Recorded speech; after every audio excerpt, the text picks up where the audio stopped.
ஆதியாகமம் 26ஆம் அதிகாரம். ஆபிரகாமின் நாட்களில் உண்டான பஞ்சத்தை அல்லாமல் பின்னும் ஒரு பஞ்சம் தேசத்தில் உண்டாயிற்று. அப்பொழுது ஈசாக்கு பெலிஸ்தருக்கு ராஜாவாகிய அபிமெலேக்கினிடத்தில் கேராருக்கு போனான். கர்த்தர் அவனுக்கு தரிசனமாகி, நீ எகிப்துக்கு போகாமல் நான் உனக்கு சொல்லும் தேசத்திலே குடியிரு, இந்த தேசத்திலே வாசம் பண்ணு, நான் உன்னோடே கூட இருந்து உன்னை ஆசீர்வதிப்பேன், நான் உனக்கும் உன் சந்ததிக்கும் இந்த தேசங்கள் யாவையும் தந்து உன் தகப்பனாகிய ஆபிரகாமுக்கு நான் இட்ட ஆணையை நிறைவேற்றுவேன். ஆபிரகாம் என் சொல்லுக்கு கீழ்ப்படிந்து என் விதிகளையும் என் கற்பனைகளையும் என் நியமங்களையும் என் பிரமாணங்களையும் கைக்கொண்டபடியினால் நான் உன் சந்ததியை வானத்தின் நட்சத்திரங்களைப் போல பெருக பண்ணி உன் சந்ததிக்கு இந்த தேசங்கள் யாவையும் தருவேன். உன் சந்ததிக்குள் பூமியில் உள்ள சகல ஜாதிகளும் ஆசீர்வதிக்கப்படும் என்றார். ஈசாக்கு கேராரிலே குடியிருந்தான். அவ்விடத்து மனிதர்கள் அவன் மனைவியை குறித்து விசாரித்த போது, இவள் என் சகோதரி என்றான். ரெபேக்காள் பார்வைக்கு அழகுள்ளவளானபடியால் அவ்விடத்து மனிதர்கள் அவள் நிமித்தம் தன்னை கொல்லுவார்கள் என்று எண்ணி அவளை தன் மனைவி என்று சொல்ல பயந்தான். அவன் அங்கே நெடுநாள் தங்கியிருக்கையில் பெலிஸ்தருக்கு ராஜாவாகிய அபிமெலேக்கு ஜன்னல் வழியாய் பார்க்கும்போது ஈசாக்கு தன் மனைவியாகிய ரெபேக்காளோடு விளையாடிக் கொண்டிருக்கிறதை கண்டான். அபிமெலேக்கு ஈசாக்கை அழைத்து, அவள் உன் மனைவியாய் இருக்கிறாளே, பின்னை ஏன் அவளை உன் சகோதரி என்று சொன்னாய் என்றான். அதற்கு ஈசாக்கு, அவள் நிமித்தம் நான் சாகாதபடிக்கு இப்படி சொன்னேன் என்றான். அதற்கு அபிமெலேக்கு, எங்களிடத்தில் ஏன் இப்படி செய்தாய்? ஜனங்களுக்குள் யாராகிலும் உன் மனைவியோடே சயனிக்கவும் எங்கள் மேல் பழி சுமரவும் நீ இடமுண்டாக்கினாயே என்றான். பின்பு அபிமெலேக்கு, இந்த புருஷனையாகிலும் இவன் மனைவியையாகிலும் தொடுகிறவன் நிச்சயமாய் கொலை செய்யப்படுவான் என்று எல்லா ஜனங்களும் அறிய சொன்னான். ஈசாக்கு அந்த தேசத்தில் விதை விதைத்தான். கர்த்தர் அவனை ஆசீர்வதித்ததினால் அந்த வருஷத்தில் 100 மடங்கு பலன் அடைந்தான்.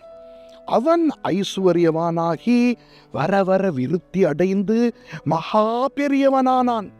அவனுக்கு ஆட்டு மந்தையும் மாட்டு மந்தையும் அநேக பணிவிடைக்காரரும் இருந்தபடியினாலே பெலிஸ்தர் அவன் பேரில் பொறாமை கொண்டு அவன் தகப்பனாகிய ஆபிரகாமின் நாட்களில் அவனுடைய வேலைக்காரர் வெட்டின துறவுகளை எல்லாம் தூர்த்து மண்ணினால் நிரப்பி போட்டார்கள்.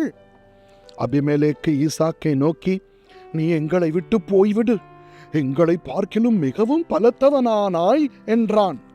அப்பொழுது ஈசாக்கு அவ்விடம் விட்டு புறப்பட்டு கேராரின் பள்ளத்தாக்கில் கூடாரம் போட்டு அங்கே குடியிருந்து தன் தகப்பனாகிய ஆபிரகாமின் நாட்களில் வெட்டினவைகளும் ஆபிரகாம் மரித்த பின் பெலிஸ்தர் தூர்த்து போட்டவைகளும் ஆகிய துறவுகளை மறுபடியும் தோண்டி தன் தகப்பன் அவைகளுக்கு இட்டிருந்த பெயர்களின்படியே அவைகளுக்கு பேரிட்டான். ஈசாக்குடைய வேலைக்காரர் பள்ளத்தாக்கிலே வெட்டி அங்கே சுரக்கும் நீரூற்றை கண்டார்கள். கேராரூர் மேய்ப்பர், இந்த தண்ணீர் தங்களுடையது என்று சொல்லி ஈசாக்குடைய மேய்ப்பருடனே வாக்குவாதம் பண்ணினார்கள். அவர்கள் தன்னோட வாக்குவாதம் பண்ணினபடியால் அந்த துறவுக்கு ஏசேக்கு என்று பெயரிட்டான். வேறொரு துறவை வெட்டினார்கள், அதை குறித்தும் வாக்குவாதம் பண்ணினார்கள். ஆகையால் அதற்கு சித்னா என்று பெயரிட்டான். பின்பு அவ்விடம் விட்டு பெயர்ந்து போய் வேறொரு துறவை வெட்டினான். அதை குறித்து அவர்கள் வாக்குவாதம் பண்ணவில்லை.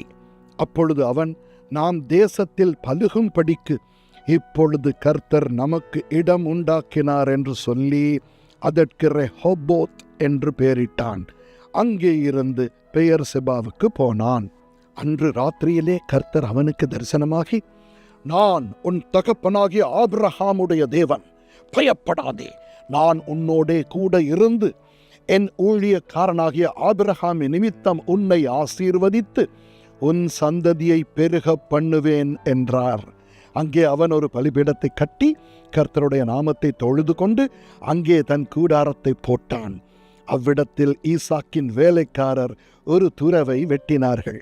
அபிமெலேக்கும் அவன் சிநேகிதனாகிய அகுசாத்தும் அவன் சேனாபதியாகிய பிகோலும் கேராரிலிருந்து அவனிடத்துக்கு வந்தார்கள். அப்பொழுது ஈசாக்கு அவர்களை நோக்கி, ஏன் என்னிடத்தில் வந்தீர்கள்? நீங்கள் என்னை பகைத்து என்னை உங்களிடத்தில் இராதபடிக்கு துரத்தி விட்டீர்களே என்றான். அதற்கு அவர்கள், நிச்சயமாய் கர்த்தர் உம்மோடே கூட இருக்கிறார் என்று கண்டோம். ஆகையால் எங்களுக்கும் உமக்கும் ஒரு ஆணை ஏற்பாடு உண்டாக வேண்டும் என்று நாங்கள் நிர்ணயம் பண்ணினோம்.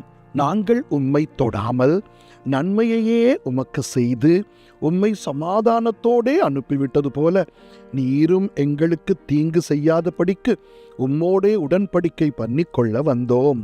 நீர் கர்த்தரால் ஆசீர்வதிக்கப்பட்டவராமே என்றார்கள். அவன் அவர்களுக்கு விருந்து பண்ணினான். அவர்கள் புசித்து குடித்தார்கள். அதிகாலையில் எழுந்து ஒருவருக்கொருவர் ஆணையிட்டு கொண்டார்கள். பின்பு ஈசாக்கு அவர்களை அனுப்பிவிட்டான். அவர்கள் அவனிடத்திலிருந்து சமாதானத்தோடே போய்விட்டார்கள்.